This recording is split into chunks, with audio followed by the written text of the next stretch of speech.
President Biden is in Poland trying to drum up support for Ukraine and its ongoing defenses against Russia. Mr. Biden spoke in Warsaw ahead of the one-year mark of Russia's unprovoked invasion of Ukraine. He said, quote, Ukraine will never be a victory for Russia, and reiterated NATO's support. 1 year into this war, Putin no longer doubts the strength of our coalition, but he still doubts our conviction. He doubts our staying power. He doubts our continued support for Ukraine. He doubts whether NATO can remain unified. But there should be no doubt. Our support for Ukraine will not waver. NATO will not be divided, and we will not tire. CBS News senior White House and political correspondent Ed O'Keefe joins us now from Warsaw, Poland. Ed, I mean, one of the things that really struck me was the announcement that there's going to be more sanctions. Of course, that has been an ongoing thing from the White House. But what are the main takeaways that you've gathered from Biden's speech? Well, Lilia and Lana, this was designed to be yet another attempt by President Biden to speak out against autocracies, to speak out against Vladimir Putin's decision to mount this war in Ukraine. And the contrast between what he's doing and saying here tonight versus what he did and said here in this same spot last March couldn't be more night and day. This is an American-style political rally. I mean, you can hear Foo Fighters playing behind me. Earlier it was Jill Scott, Stevie Wonder, Beyonce, and Carole King in what is an otherwise pretty somber setting. The Royal Palace Gardens have been here since the 1590s.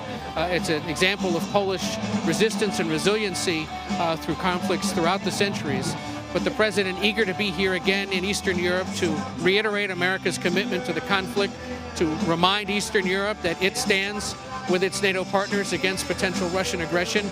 And on the same day that the Russian leader is delivering his address to the country there and accusing the United States of wanting to invade Russia and starting the war in Ukraine, the president rewriting his speech there in the final moments to say absolutely not, that is not the case. And Vladimir Putin himself could end all of this by withdrawing his troops. But a dramatic scene here in Warsaw tonight. The mayor's office says about 30,000 people were here, Polish citizens, Ukrainian refugees. The president of Moldova came for this address. The Polish President Duda introduced President Biden, and others who live here in Poland eager to attend. Young and old American diplomats who work at the embassy and other civil society groups, volunteers from the United States who are headed to the Polish-Ukrainian border to work with refugees also here in attendance tonight. Yeah, and I thought one of the standout lines was when Mr. Biden said, speaking of Putin, he could end the war with a word, just a word.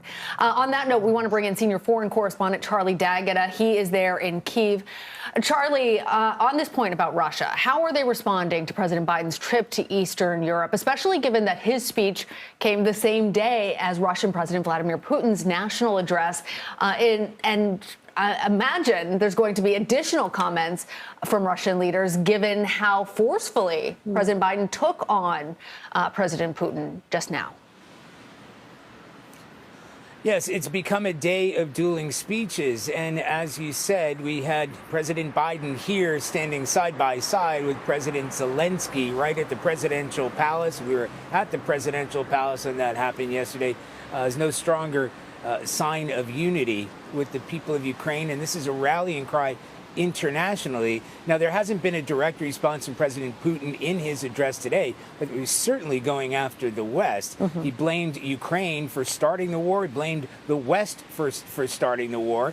Blamed the West for escalating it in terms of long-range weapons that have been bringing in, saying if these weapons are used in the battlefield, we have no choice but to push them away from Russian territory and Russian-held territory.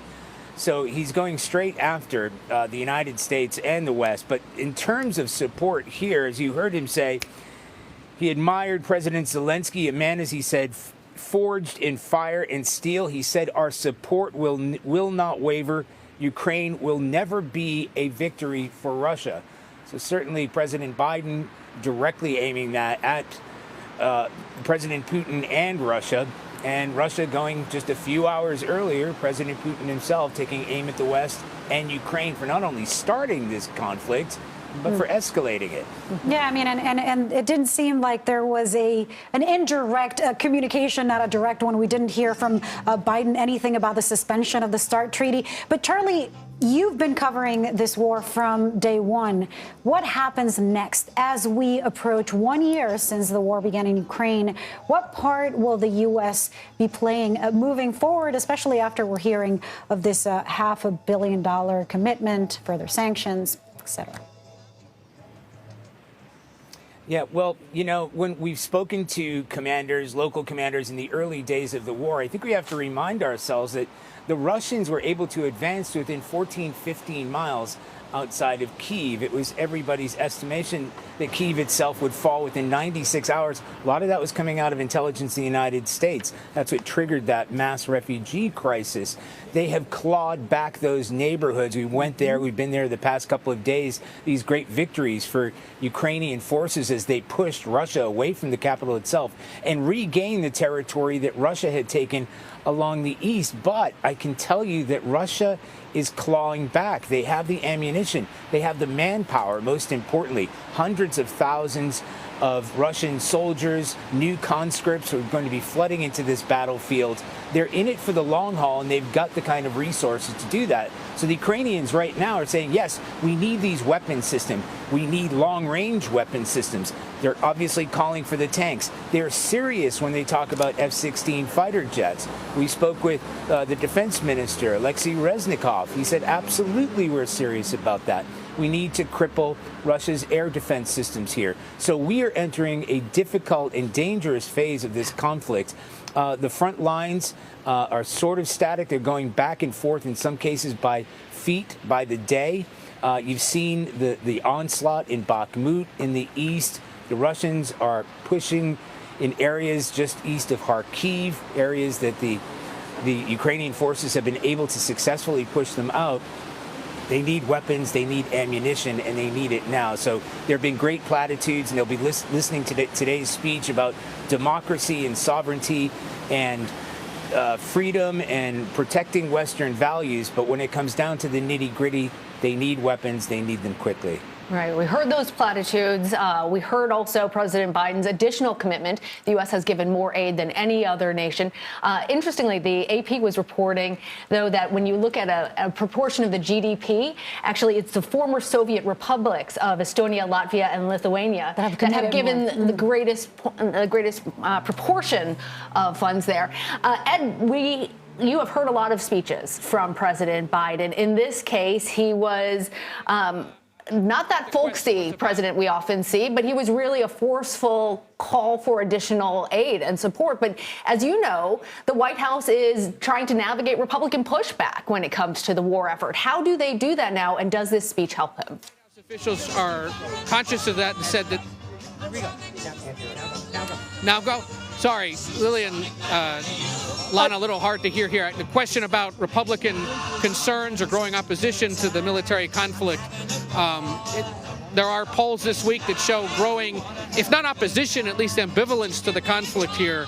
The White House is conscious of that, said that part of why the president wanted to speak today was to reiterate or reinforce to a domestic audience the importance of this conflict and standing with Ukraine. But there has been growing calls by at least some Republicans, a vocal minority, however, in Congress, saying that funding for this has to be reconsidered. We should remember, in the last 5 days or so, there have been at least 3 major delegations of lawmakers in both parties attending a European security conference in Munich and then going on to other places across this part of the world to reiterate American support for the conflict and try to build support for it among other Western nations. All right. Well, to the tune of Queen there, Ed O'Keefe and Charlie D'Agata, thank you so much for all of this insight. Thanks.